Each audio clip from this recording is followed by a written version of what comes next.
امام جعفر صادق علیہ السلام کے پاس ایک شخص آیا اور دستی ادب کو جوڑ کے عرض کرنے لگا، اے نواسائے رسول، حضرت خضر علیہ السلام کی زندگی اتنی بڑی کیسے ہوئی؟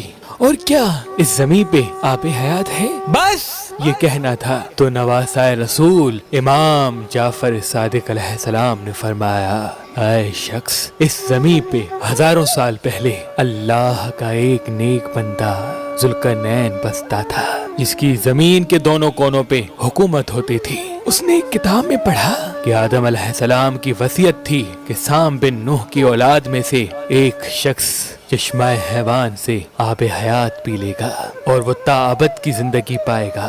تو وہ تمام لوگوں سے پوچھتا رہا کہ یہ چشمہ حیوان کہاں ہے، یہ آب حیات کہاں ہے؟ اس دور زمین پہ جتنے بھی عالم تھے وہ غور و فکر کرتے رہے۔ اس کا ایک فرشتہ دوست ہوا کرتا تھا جس کا نام رفائیل تھا۔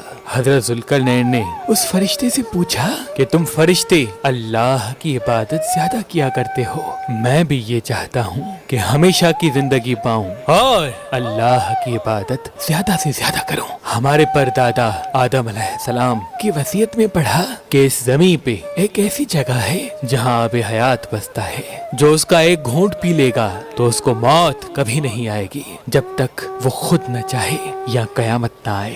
تو کیا تم نے اس بارے میں کچھ سنا ہے؟ تو رفائیل نے کہا، اے ذوالقرنین، ہم عرش پہ جب انسان کے متعلق باتیں کرتے ہیں تو کبھی کبھار اس جگہ کا ذکر تو آتا ہے۔ تو حضرت ذوالقرنین نے کہا، وہ جگہ کہاں ہے؟ اس فرشتے نے کہا، مجھے زیادہ تو نہیں معلوم، لیکن اتنا پتا ہے کہ اس زمین پہ ایک ایسی جگہ ہے جہاں نہ کوئی جن جا سکتا ہے اور نہ ہی کوئی انسان۔ وہاں ایک نورانی پانی بستا ہے۔ اگر کوئی انسان اس جگہ چلا جائے تو انسان تو اس پانی کو ڈھونڈ نہیں سکتا، لیکن وہ مقدس پانی اس انسان کو ضرور ڈھونڈ سکتا ہے۔ آدم کی نسل میں ایک شخص ایسا ہوگا جس کو وہ پانی چنے گا اور وہ اس پانی کو پی لے گا اور وہ ہمیشہ کی زندگی پا لے گا، اور وہ آب حیات جس جگہ سورج کی پہلی کرن پڑتی ہے وہاں ہے۔ بس حضرت ذوالقرنین نے اپنی تمام لشکر کو کہا کہ آؤ مل کے اس چشمے کو تلاش کرتے ہیں۔ کئی سالوں تک ذوالقرنین کی فوج اس چشمے کو تلاش کرتی رہی۔ حضرت ذوالقرنین کی خالہ کا بیٹا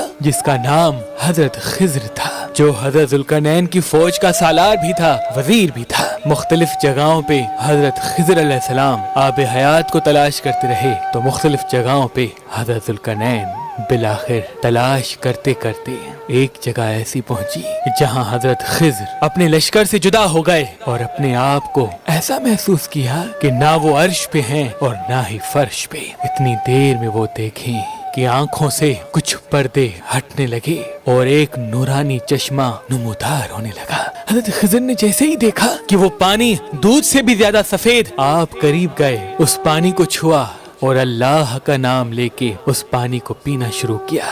وہ پانی شہد سے بھی زیادہ میٹھا تھا۔